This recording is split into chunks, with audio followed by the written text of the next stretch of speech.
Madea. A Madea family funeral was directed by Tyler Perry. It was written by Tyler Perry. It stars Tyler Perry. And I had to watch it. Yep, just by my voice and by the intro, you probably already know I did not like this film at all. This film was insufferable to watch. I nearly hated every single second of this film.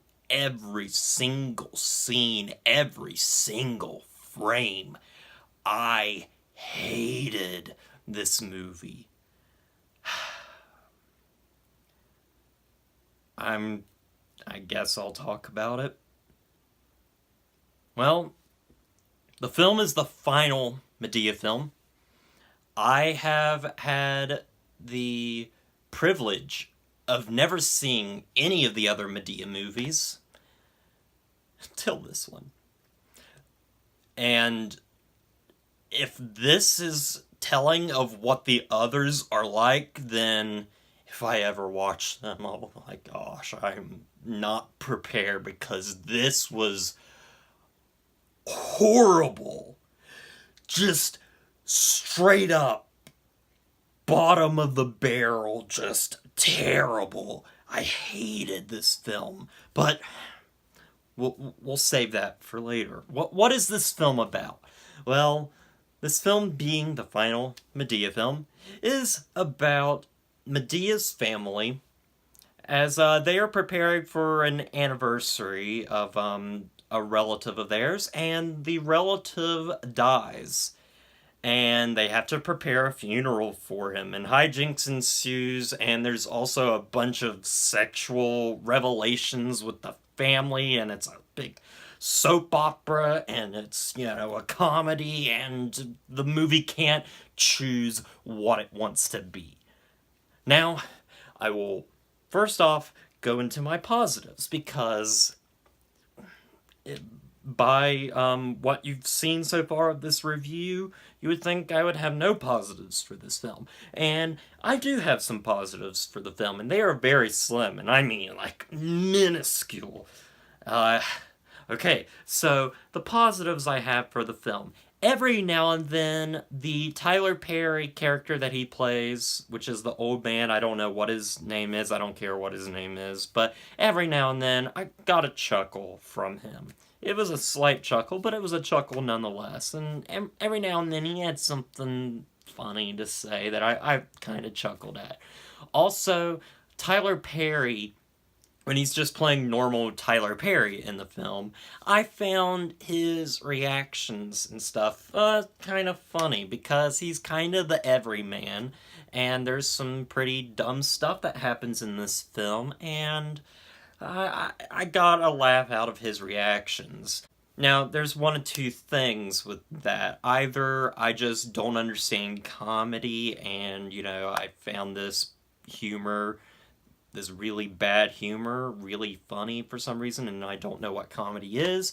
Or it could be, and it's probably this, that I was so bored throughout this entire movie that any ounce of something that was sort of passably funny was honestly just a breath of fresh air.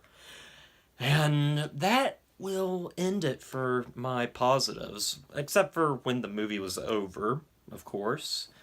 But yeah, the rest of this film is not good, guys. Not at all, not in the slightest. Now, the people I watched this film with, they were having a blast. Just old white women just laughing their asses off. They loved this movie to death. I could tell, while I was sitting here just like this the whole time.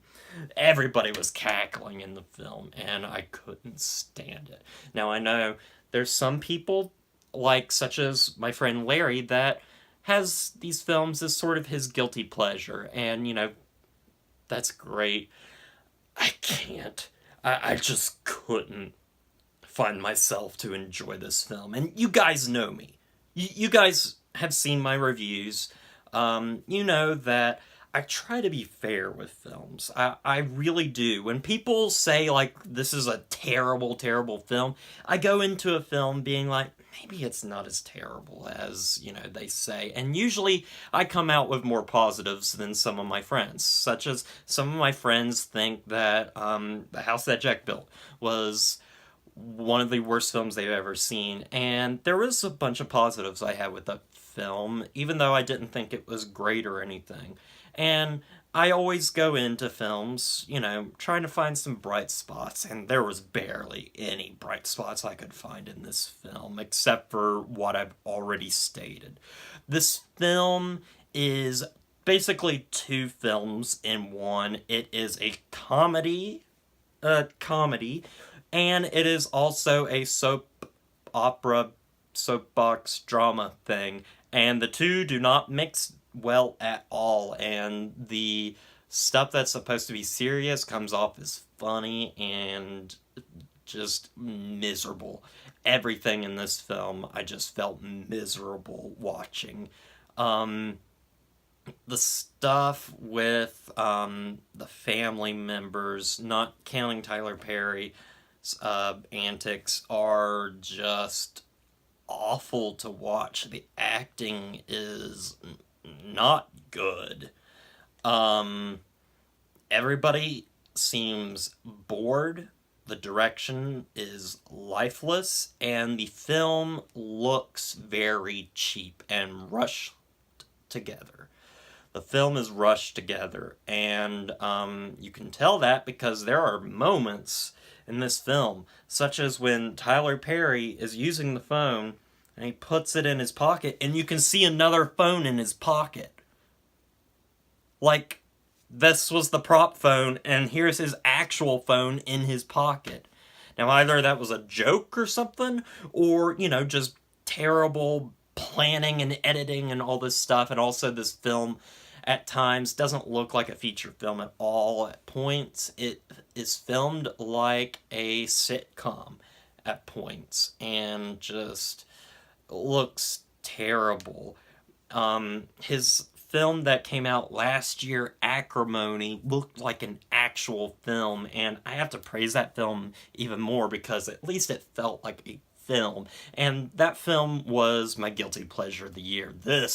Oh no, this is not my guilty pleasure of the year. This is a travesty from beginning to end. It is awful. It is unfunny. It is just abysmal. That's what I have to say about it. It's abysmal and extremely boring. I felt like I was watching a 3-hour movie. This movie is almost 2 hours, but it felt like 3, and I just wanted it to end, and I wanted to leave the theater, but I'm not one of those people that will ever leave a movie, but I wanted to. This was just bad. And it's not one of the worst films I've ever seen. I have seen much worse, such as Master of Disguise, Cat in the Hat, The Hottie and the Naughty. Those films I would put as one of the worst films ever made. This is not there. Not there, but it's close. And the film is just altogether lazy. They filmed this movie in a week, more or less. It's a lazy, just cash grab of a film that is definitely going to make money because this film and this series has its audience, and I don't understand it. I don't understand it at all. This film just... I got really, really angry with this film. I hated watching this film, and I'm just happy I never have to watch this again. I really don't want to watch the Madea movies that came before this. I might eventually, but because I hear Boo 2 is the worst Madea movie, and I'm scared because I hated this film. And I don't know what else to say about it. That it's just a mess, and it's unfunny, and it's terribly written, terribly acted, and it has a few moments of levity, and but that's about it. That's really all I could say about this film, and just thinking about it more just makes me more angry. I'm gonna give Madea Goes to Hell, the final Tyler Perry, a 2 out of 10. And the only reason it gets a 2 out of 10 is because it's not as bad as the films that I mentioned before, The Hottie and the Naughty, The Cat in the Hat, or Master of Disguise. I think those films are much worse, but this is by far going to be on my worst film list of the year. It's so bad. But luckily, I have it out of the way. And also, I've got some other reviews that I will be doing soon that are much better, such as 2 TV reviews I've got planned to review for you guys, such as True Detective Season 3, that'll be coming to you soon, as well as a review of the animated Nickelodeon series Avatar The Last Airbender. So look forward to those reviews, and, don't watch this movie. But anyway, guys, that's all I've got for you guys. So as always, don't forget to like, comment, and subscribe to the channel, and I'll see you guys in the next review.